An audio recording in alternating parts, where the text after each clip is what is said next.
There's no feeling more intense than starting over. If you deleted your homework the day before it was due, as I have, or if you left your wallet at home and you have to go back after spending an hour in the commute. If you won some money at the casino and then put all your winnings on red but it came up black. If you got your best shirt dry cleaned before a wedding and then immediately dropped food on it. If you won an argument with a friend and then later discovered that they just returned to their original view. Starting over is harder than starting up. If you're not ready for that, like if you've already had a bad day, then what you're about to go through might be too much. Feel free to go away and come back. I'll be here. Alright, thanks for coming with me on this trip. I'll understand if you have to take a break at any point. Just find a safe place to stop and quit the game. And don't worry, I'll save your progress, always, even your mistakes. This game is a homage to a free game that came out in 2002, titled Sexy Hiking. The author of that game was Jazuo, a mysterious Czech designer who was known at the time as the father of B games. And B games are rough assemblages of found objects. Designers slap them together very quickly and freely, and they're often too rough and unfriendly to gain much of a following. They're built more for the joy of building them than as polished products. In a certain way, Sexy Hiking is the perfect embodiment of a B game. It's built almost entirely out of found and recycled parts, and it's one of the most unusual and unfriendly games of its time. In it, your task is simply to drag yourself up a mountain with a hammer. And that act of climbing, in the digital world or in real life, has certain essential properties that give the game its flavor. No amount of forward progress is guaranteed.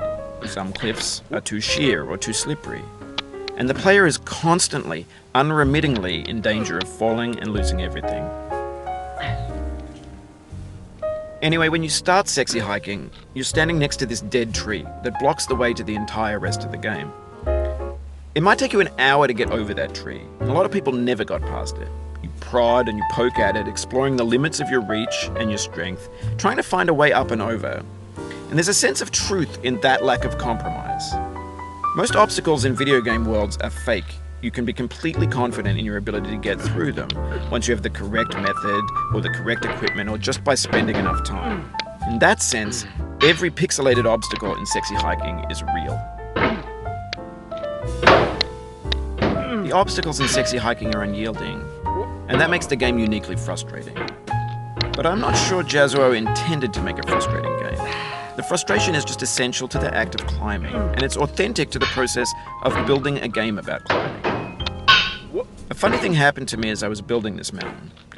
I'd have an idea for a new obstacle, and I'd build it, test it, and it would usually turn out to be unreasonably hard. But I couldn't bring myself to make it easier. It already felt like my inability to get past a new obstacle was my fault as a player rather than as a builder.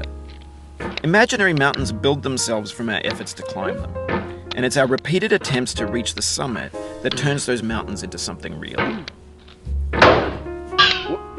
When you're building a video game world, you're building with ideas, and that can be like working with quickset cement. You mold your ideas into a certain shape that can be played with, and in the process of playing with them, they begin to harden and set until they're immutable, like rock. And at that point, you can't change the world. Not without breaking it into pieces and starting fresh with new ideas. For years now, people have been predicting that games would soon be made out of prefabricated objects, bought in a store and assembled into a world. And for the most part, that hasn't happened, because the objects in the stores are trash. I don't mean they look bad or that they're badly made, although a lot of them are. I mean they're trash in the way that food becomes trash as soon as you put it in the sink.